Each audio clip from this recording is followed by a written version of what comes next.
Kemudian dilanjutkan oleh sang mu'allif rahimahullah Syekh Salim bin Abdullah bin Sumaim, syarat-syarat wajibnya berpuasa.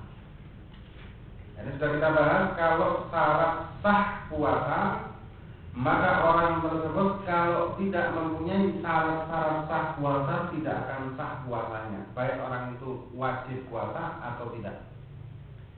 Tapi kalau syarat wajib, apabila orang tersebut mempunyai syarat wajib, maka orang tersebut wajib melaksanakan puasa. Tapi kalau tidak mempunyai syarat wajib, maka tidak wajib menjalani ibadah puasa kalau tidak wajib. Tapi akan mendapatkan ganjaran lain, bukan ganjaran wajib. Dikatakan syurutu wujubihi khamsatun. Syarat wajibnya puasa ada 5 perkara. Yang pertama Islamun. Islam. Tidak wajib untuk kaum kafir harbi, kafir asli, kafir orang kafir. Orang kafir sudah otomatis tidak wajib berpuasa. Kalau dia puasa, tidak sah puasanya.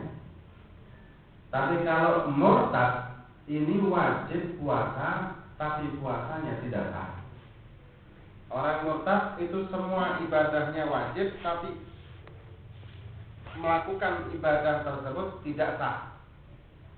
Jadi melakukan ibadah apapun juga wajib, tapi melakukannya tidak sah. Kayak sholat, orang murtad wajib sholat, tapi kalau dia sholat tidak sah. Terus konsekuensinya apa? Konsekuensinya adalah kalau orang ini tobat dan kembali ke Islam, maka orang tersebut wajib menggodok ibadah yang dia tinggalkan, ibadah fardu ain yang dia tinggalkan selama dia murtad, baik yang dia kerjakan atau yang dia tinggalkan waktu dia murtad. Karena yang dia kerjakan kan tidak sah. Misalkan ada orang murtad tahun, walaupun dalam tahun ini dia sholat, tapi dia murtad kemudian tobat, maka dalam tahun ini sholat-sholatnya dan ibadah yang wajib yang bertepatan dengan tahun itu, tahun dia murtad itu wajib digodoi semua. Yang kedua wat-taklifun. Taklif wajib atas orang yang sudah berakal dan sudah balik. Masalah balik sudah kita bahas di babnya awal-awal permulaan pembacaan kitab Safinatul Najah. Kita sudah pernah membahas bab alamatul bulugh atau tanda-tanda orang balik dan juga berakal. Kalau misalkan orang gila, maka tidak wajib atas orang gila untuk puasa. Kalau anak kecil sebelum balik dia puasa, apakah sah? Sedangkan dia orang yang mukallaf sudah berakal. Sudah berakal tapi belum balik. Apakah sah puasanya? Sah, tapi tidak wajib. Dan dia, anak ini tadi mendapatkan pahala sunnah. Bagaimana sholatnya? Sholat anak yang belum balik tapi sudah berakal ini sah, tapi tidak menggugurkan kewajiban karena dasarnya tidak ada kewajiban. Kemudian yang keempat wasehatu, dan sehat. Yang keempat, tidak wajib atas orang yang sakit. Sakit yang apa namanya, yang sakitnya ini parah, yang pikirannya dokter Tika mengatakan tidak boleh puasa, seperti orang punya penyakit sesak nafas lah, yang setiap 6 jam harus menyemprotkan obat asmanya itu dan lain-lain. Kemudian yang terakhir wa iqamah. Wa itaqah, kemarin pertama waktu itaqah adalah mampu. Itaqah adalah mampu secara hissi dan syar'i yang sudah kita bahas juga kemarin masalah mampu. Dan sehat yang kelima adalah iqamah. Tidak wajib atas orang yang safar. Orang yang bepergian itu tidak wajib berpuasa kalau bepergiannya itu perjalanan jauh. Safaran tawilan. Apa yang maksud safaran tawilan? Safaran tawilan adalah aktsar min marhalatain, lebih dari 2 marhalah atau lebih dari 83 kilometer. Ya, ada yang mengatakan 89 kilometer kira-kira. Jadi kalau perjalanan tersebut perjalanan lebih dari itu, maka tidak wajib puasa. Apabila dia puasa, sah hukumnya. Dan apabila dia membatalkan, mungkin karena capek atau di perjalanan gimana, maka tidak berdosa dan termasuk udzur, tapi wajib menggoloknya. Wajib menggoloknya, bukan berarti tidak wajib dan tidak wajib menggolok, benar. Tidak wajib pada waktu itu saja, tapi wajib tetap diganti di hari lain. Kemudian faslun, pasal yang berikutnya, arkanuhu salasatun. Rukun-rukunnya puasa ada 3 perkara. Ini penting. Niyatun lailan likulli yaumin fil fardhi. Niat tiap malam setiap hari, niat malamnya tiap hari pada puasa yang wajib atau yang fardu. Jadi tiap saat seperti kita Ramadan sekarang, mulai tanggal 1 Ramadan hari Kamis kan? Maka Rabu malam Kamisnya sampai sebelum fajar hari Kamis kita wajib niat untuk puasa hari Kamis itu permulaan. Hari Jumatnya juga demikian, dan tiap hari wajib niat puasa untuk besoknya. Dan letaknya niat di puasa itu mulai ba'dal maghrib sampai sebelum fajar tiap hari. Kalau berbarengan dengan fajar maka tidak sah. Jadi misalnya ada orang niat barengan dengan azan subuh atau dengan masuknya fajar, maka tidak sah puasanya, tapi wajib imsak. Maksudnya wajib menahan dari hal-hal yang membatalkan puasa, tapi nantinya wajib golok. Jadi wajib menahan ini karena keteledorannya dia. Ingat, dia membatalkan puasanya sendiri karena keteledorannya. Nah, ini tiap hari. Memang ada mazhab Imam Malik rahimahullah, mazhab beliau menyatakan boleh niat 1 kali di awal Ramadan saja untuk 1 Ramadan penuh. Jadi tidak perlu niat tiap hari, tapi itu mazhab Imam Malik. Kita mazhab Syafi'i. Kalau mazhab Syafi'i harus tiap hari. Likulli yaumin fil fardhi, harus tiap hari berniat. Tiap saat, tiap hari, tiap mau puasa besoknya tiap hari. Jadi selama 1 bulan penuh tiap hari dia niat. Kalau di Indonesia ini kan rata-rata biasanya kalau ada sholat raweh di pimpin atau di takdim sama imamnya, dan ini bagus. Kemudian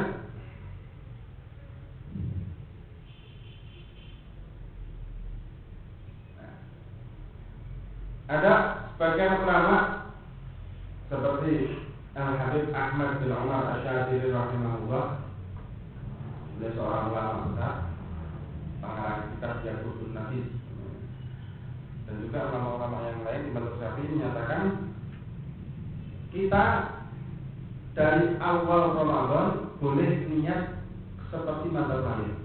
Ya. Jadi dari awal Ramadan kita niat seperti mazhab Malik, yaitu saya niat puasa Ramadan 1 bulan penuh. Tapi setiap harinya kita tetap harus niat puasa 1 kali 1 kali. Ya seperti biasa.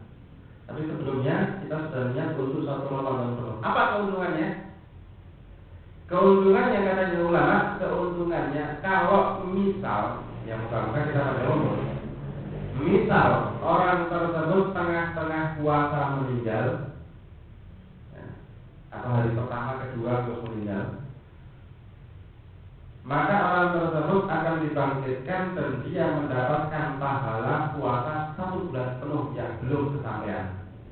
Kenapa? Karena sudah niat di awal Ramadan untuk puasa 1 bulan penuh. Tapi tetap dia setiap harinya berniat. Tetap setiap harinya berniat. Dan ini juga keuntungan bagi orang yang kelupaan niat suatu waktu.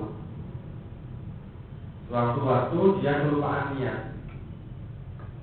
maka dia tidak wajib menggodok dengan taklid Imam Malik atau itu. Ini boleh menurut ulama mutaakhirin yang sebagian besar ulama mutaakhirin menyatakan hal seperti itu. Tapi tidak diniati, ya, bukan dinyatakan. Memang beberapa hal tidak boleh kita ngentengkan syariat, walaupun sepertinya mudah dan ringan, tapi tidak boleh kita ngentengkan.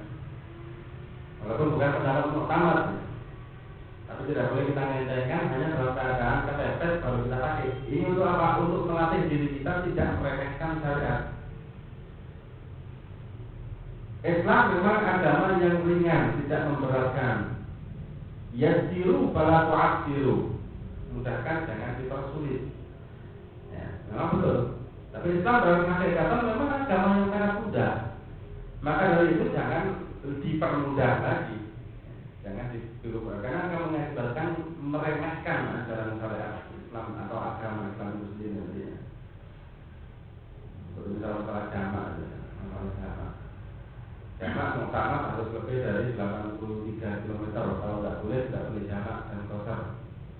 Memang ada beberapa pendapat ulama seperti Bandar-Miji dan Abdullah Haddad yang memperbolehkan jamak di safar pendek, misalkan dari Malang ke Lawang. Tapi ini tidak dianjurkan untuk dipakai begitu saja. Kenapa? Karena kalau kita pakai begitu saja dan setiap saat kita pakai, maka akan meremehkan waktu sholat. Maka kita akan meremehkan sholat itu sendiri dan waktunya nantinya. Nah, ulama-ulama Syekh Abdullah Haddad seperti Syekh Bandar-Miji itu bukan seperti kita orang awam. Mereka orang-orang yang mempunyai hati yang luar biasa, mempunyai berat yang menitik beratkan dalam syariat yang luar biasa, bukan mengentengkan syariat. Kalau kita kan dikasih kentengan seperti itu, kita akan meremehkan lama-lama. Maka dari itu memang tidak dianjurkan, tapi karena sudah kadung banyak menyebar ya pengertian orang tentang hal ini. Memang dalam aslinya beberapa syariat itu tidak boleh disebarkan secara umum karena takut mengentengkan ini tadi. Bukan berarti menutupi ilmu, tidak, tapi memberikan ilmu pada porsinya masing-masing. Memberikan ilmu pada porsinya masing-masing. Kita beberapa hal seperti ini kan sudah umum menyebar. Maka ini perlu diperhatikan, tidak boleh kita melakukannya sembarangan atau yang mengentengkan nanti. Ya, seperti niat ini tadi. Kalau niat ini kita niat takbir mazhab Malik, kemudian kita mengentengkan niat tiap hari kita niat, ya ini mengentengkan namanya. Ini mengentengkan niat itu sendiri. Padahal kita mazhabnya Syafi'i. Ada mengatakan, loh, kenapa sih kita kok bermazhab begini, kok mazhab Syafi'i begini, kita tak boleh pakai mazhab yang lain atau begini. Karena masing-masing sudah ada tuntunannya, sudah ada tuntunan dan tatanan. Jadi kalau mazhab Syafi'i begini, berarti tatanannya begini. Cara pengambilan dalil pun begini. Cara pengambil istimbat ya, cara istimbat hukum, mengambil dalil dari akli dan nakli, itu begini caranya. Jadinya mengeluarkan syariat yang seperti ini. Mazhab Malik lain lagi cara pandangnya, maka mengeluarkan ibadah seperti ini. Jadi kalau misalnya kita pilah-pilah, maka kan cara pandangnya akan berbeda-beda. Jadinya kan mengacaukan. Dalam satu contoh saja, kalau masalah wudhu Imam Malik dengan Imam Syafi'i, masalah batal wudhu itu lebih ringan mazhab Malik daripada mazhab Syafi'i. Tapi masalah wudhunya lebih ringan Imam Syafi'i daripada Imam Malik, kan imbang. Karena ada tatanan sendiri. Jadi ada tatanan sendiri. Kalau kita memilah-milah maka akan kacau. Itu sedikit gambaran. Niyatul lailah likul yaumin fil fardhi. Kalau ini dikatakan pada puasa wajib seperti puasa qadha atau puasa nazar atau puasa Ramadan, harus dilaksanakan niat itu sebelum fajar, setelah maghrib sampai sebelum fajar niat waktu dia akan berpuasa. Tapi kalau misalkan puasa itu puasa sunnah bagaimana? Kalau puasa sunnah boleh dia niat sampai sebelum menjelang zuhur ya, menjelang waktu duha dia waktu dia niat dan sebelum dia niat belum melakukan hal-hal yang membatalkan puasa. Jadi mulai fajar sampai dia niat. Misal begini, ada orang hari Senin jam 10 pagi Senin tiba-tiba dia niat nawa itu som sunnah al-yaumil itsnin, yaumil itsnin. Atau misalkan saya niat puasa hari Senin ini sah, dilihat jam berapa tadi kalau niatnya jam 10 pagi. Dilihat mulai fajar jam 4 fajar sampai jam 10 pagi orang ini melakukan hal yang membatalkan puasa atau tidak? Tidak, maka sah niatnya. Sah niatnya. Tapi kalau misalkan dia niat jam 10 tapi jam 8 sudah sarapan, kemudian jam 10 niat puasa, ya sudah sah. Kenapa? Karena sebelumnya dia sudah melakukan hal yang membatalkan puasa itu sendiri. Maka ketika dia niat, maka yang membatalkan puasa, maka niatan itu tidak berlaku karena hakikatnya dia tidak puasa dari awal. Karena kan puasa itu dari fajar sampai maghrib melakukan hal menahan dari hal-hal yang membatalkan puasa, menahan diri dari hal-hal yang membatalkan puasa mulai fajar sampai maghrib. Nah, kalau misalkan orang ini melakukan hal-hal yang membatalkan puasa sebentar saja atau sebelum dia niat, misalkan jam 8 sarapan atau perang minum, maka jam 10 atau selanjutnya tidak bisa lagi dia niat puasa. Kenapa? Karena sudah bisa dikatakan orang ini tidak masuk di puasa. Dalilnya apa? Dalilnya Nabi Muhammad SAW ketika datang ke sana Aisyah dan beliau bertanya kepada Aisyah apakah ada sarapan di dalamnya kasarannya, apakah ada sarapan atau apa yang bisa dimakan hari ini. Dan Aisyah mengatakan tidak ada, waktu itu waktu duha tidak ada, maka Rasulullah mengatakan ini shaim. Kalau itu sekarang itu puasa. Dan itu Rasulullah mulai fajar tidak melakukan hal yang membatalkan puasa. Di dalam hadis ini ada dua dalil. Yang dalil itu puasa masalah niatan, yang kedua dalil masalah talaffuz bin niyah, mengucapkan niat. Dalil tentang mengucapkan niat di hadis itu. Yang kedua dari rukunnya puasa tarkum mufattirin zakiran mukhtaran ghairu jahilin ma'dhurin. Meninggalkan yang membatalkan puasa secara sadar, ya, mukhtaran bukan terpaksa, ghairu jahilin bukan karena kejahilannya, ya, ma'dhurin bukan karena jahil yang ma'dzur. Ada jahil itu jahil ma'dzur, ada jahil ghairu ma'dzur. Jadi meninggalkan hal-hal yang membatalkan puasa secara sadar, bukan dia lupa atau ya misalkan dia lupa kalau sekarang ini Ramadan, tahu-tahu dia minum atau apa, maka tidak membatalkan puasanya. Walaupun dia melakukan hal yang membatalkan puasa, tapi tidak termasuk yang membatalkan. Atau misalkan dzakirun mukhtaron, orang yang tidak dipaksa. Misalkan ada apa gitu, mungkin preman atau gimana memaksa kita untuk makan atau minum dengan ancaman kalau tak minum saya bunuh atau gimana. Itu boleh buka puasa tapi tidak membatalkan puasa. Tapi ya jarang gitu ya. Kalau ada ya tak. Namanya mukhtaron. Atau juga mukhtaron ini gambarannya seperti hakim. Seorang hakim yang mengambil sesuatu dari dalam perut kita. Maksudnya gimana? Ini contohnya ada satu teka-teki di dalam fikih, ilmu fikih itu ada lafaz itu semacam teka-teki yang untuk menguatkan kaidah-kaidah fikih. Ada seseorang yang sebelum fajar, orang ini menelan benang, anggap benang ini 2 meter, 2 meter. Ketika dia menelan 1 meternya ditelan, tahu-tahu adzan fajar. Maka apa? 1 meter di dalam perut, yang 1 meter keluar, kan gitu. Karena yang dia telan ini panjangnya 2 meter. Yang dia telan baru 1 meter. Ini contoh ya, untuk memperkuat dalil-dalil di fikih. 1 meter sudah masuk ke perut, 1 meternya gelewer keluar. Sudah masuk waktu untuk puasa. Bagaimana caranya? Apakah harus dia biarkan sampai maghrib? Kalau dibiarkan sampai maghrib, maka sholat subuhnya, zuhurnya, asarnya akan tidak sah. Kenapa? Karena ujung benang yang satu menempel ke najasah, yang satunya menempel ke badan. Ini tidak sah. Muttasil bin najasah, menempel dengan najis, ini tidak sah.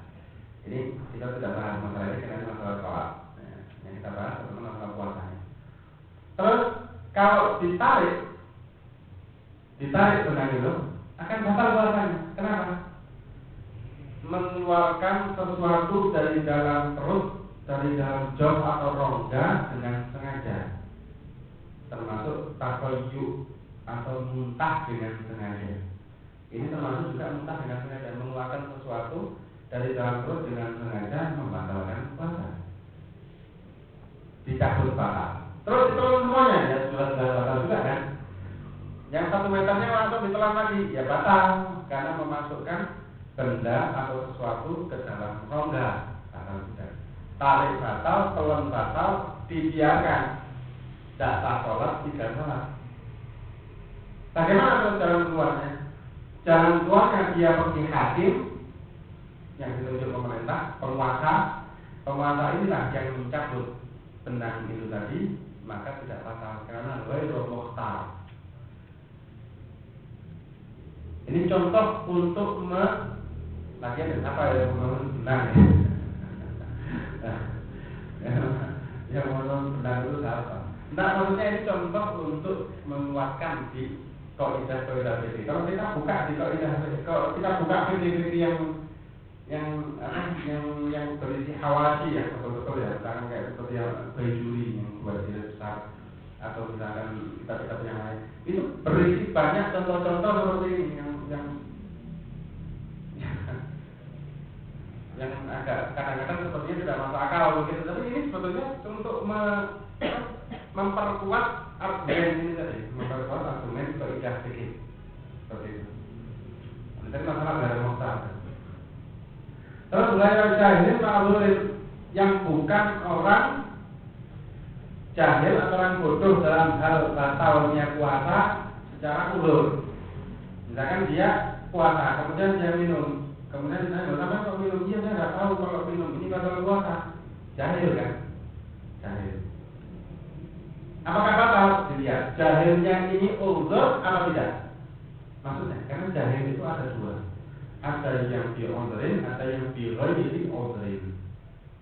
Yang udhur adalah orang yang tidak tahu tentang syariat, tentang fikih, tentang ilmu syariat, ilmu ibadah, karena dia baru masuk Islam. Jadi baru masuk Islam, wajar kalau dia melakukan kesalahan dan dimaku kesalahannya. Wajar kalau misalkan dia tidak tahu bahwa minum itu tidak boleh dipuasa.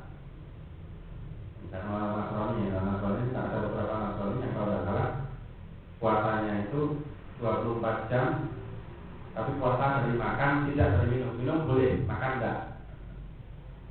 Mungkin aja dia orang Nasrani masuk Islam, dia tidak tahu kalau minum itu membatalkan puasa di Islam. Bisa jadi ya, maka tidak batal. Atau orang yang jauh dari ulama, hidupnya jauh dari ulama. Nah, ini kemungkinannya sedikit. Kalau di Indonesia, insya Allah pelosok-pelosok sekecil apapun sudah banyak ulamanya. Di mana-mana sudah ulama, di mana-mana. Pedalaman-pedalaman, bahkan Kalimantan, pedalaman pelosok Irian Jaya sana ya ada Islamnya. Ambon sana, di Dayak sana tuh banyak orang-orang yang dai banyak. Jadi kemungkinan jauh dari ulama dalam uzur ini agak sedikit. Sepertinya wallahu a'lam, apakah ada wallahu. Kalau orang ini jauh dari ulama, maka orang ini termasuk makfu dan ma'dzur. Jahilnya ma'dzur. Selain daripada ini maka tidak bisa dikatakan jahil. Misalkan ada kasus ada orang di kota besar, beberapa waktu yang lalu di kota besar ketika rombongan dakwah datang ke sana, kemudian dia melakukan satu pertanyaan bahwa yang mengatakan saya sudah menikah 5 atau 3 tahun, ya, bertahun-tahun lah pokoknya, tidak tahu berapa tepatnya, lupa. Tapi tidak tahu wajibnya mandi junub. Nah, biasanya tidak tahu kalau mandi junub itu wajib. Dan dia hidup di kota yang notabene pasti dekat dengan ulama kan. Terus bagaimana bagi orang yang seperti ini? Secara hukum syar'i, orang ini jahil tanpa udzur. Terus wajib menggodok apa yang telah dia lakukan selama 3 tahun. 3 tahun dia kan sholat, misalkan 3 tahun ya, kan sholat. Nah sholat ini kan tidak sah kalau hadasnya hadas besar. Hadas kecil juga tidak sah, hadas besar tidak sah. Dan selama 3 tahun ini kan dia sedang berhadas besar. Karena dia tidak tahu, tidak paham kalau hadas besar itu harus dihilangkan dengan mandi dan ada niatnya mandi itu, ya kan? Maka selama 3 tahun posisinya dia itu berhadas besar. Jadi sholat yang selama 3 tahun wajib qadha setelah dia mandi besar.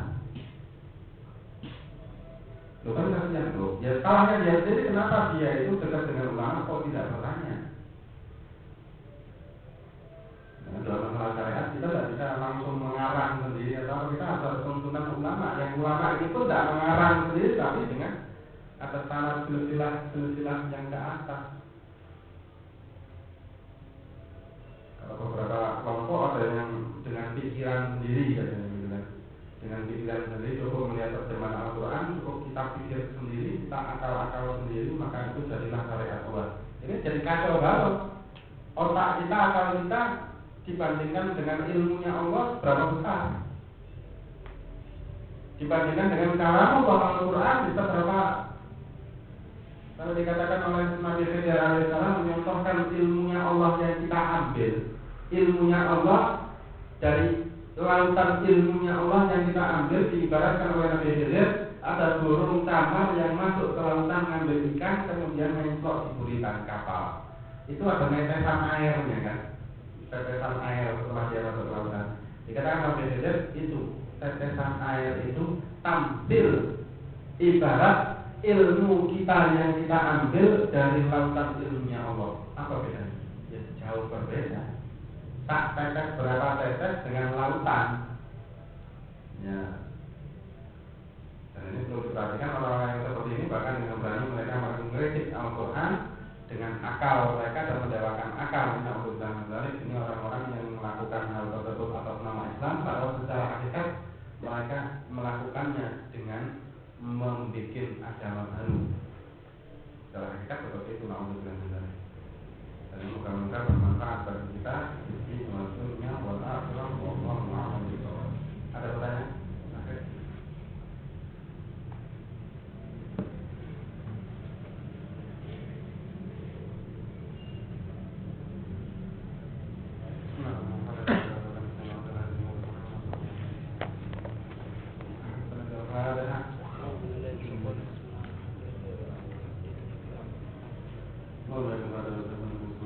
Amin.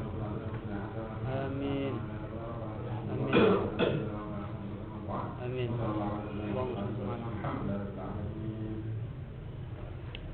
Asyhadu an la ilaha illallah, astaghfirullah, nas'aluka al-jannata wa a'udzu bika minan nar.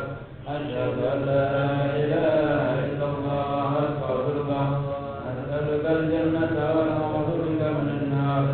Asyhadu an la ilaha illallah, astaghfirullah, nas'aluka al-jannata wa a'udzu bika minan nar.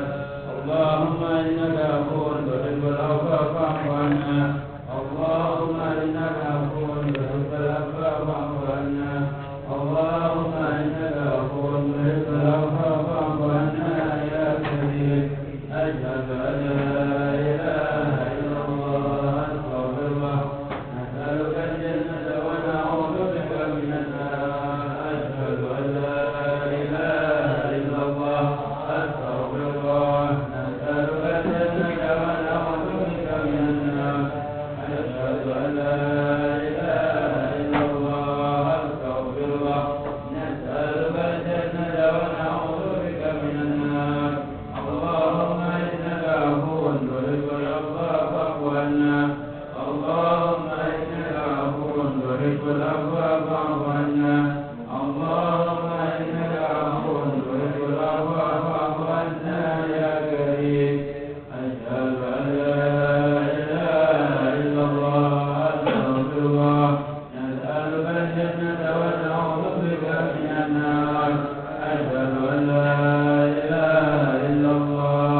من النار أشهد أن لا إله إلا الله أستغفر الله نسألك الجنة ونعوذ بك من النار اللهم إنك عفو تحب العفو فاعف عنا اللهم إنك عفو تحب العفو فاعف عنا اللهم إنك عفو تحب العفو فاعف عنا يا كريم أشهد أن لا إله إلا الله أستغفر الله نسألك الجنة ونعوذ بك من النار أشهد أن لا إله إلا الله أستغفر الله نسألك الجنة ونعوذ بك من النار أشهد أن لا إله إلا الله أستغفر الله نسألك الجنة ونعوذ بك من النار اللهم إنك عفو تحب العفو فاعف عنا اللهم إنك عفو تحب العفو فاعف عنا يا كريم أشهد أن لا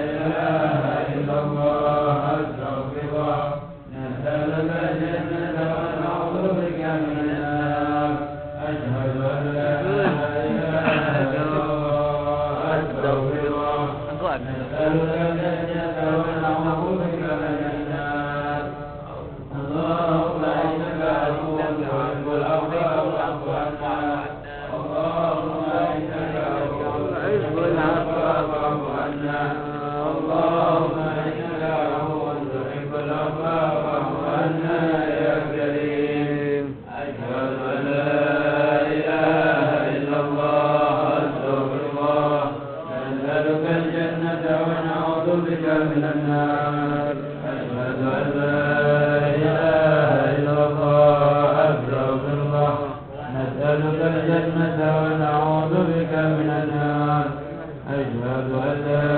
إله إلا الله أستغفر الله نسألك الجنة ونعوذ بك من النار اللهم إنك عفو تحب العفو فاعف عنا اللهم إنك عفو تحب العفو فاعف عنا اللهم إنك عفو تحب العفو فاعف عنا يا كريم أشهد أن لا إله إلا الله أستغفر الله نسألك الجنة ونعوذ بك من النار أشهد أن لا إله إلا الله أستغفر الله نسألك الجنة ونعوذ بك من النار أشهد أن لا إله إلا الله أستغفر الله نسألك الجنة ونعوذ بك من النار اللهم إنك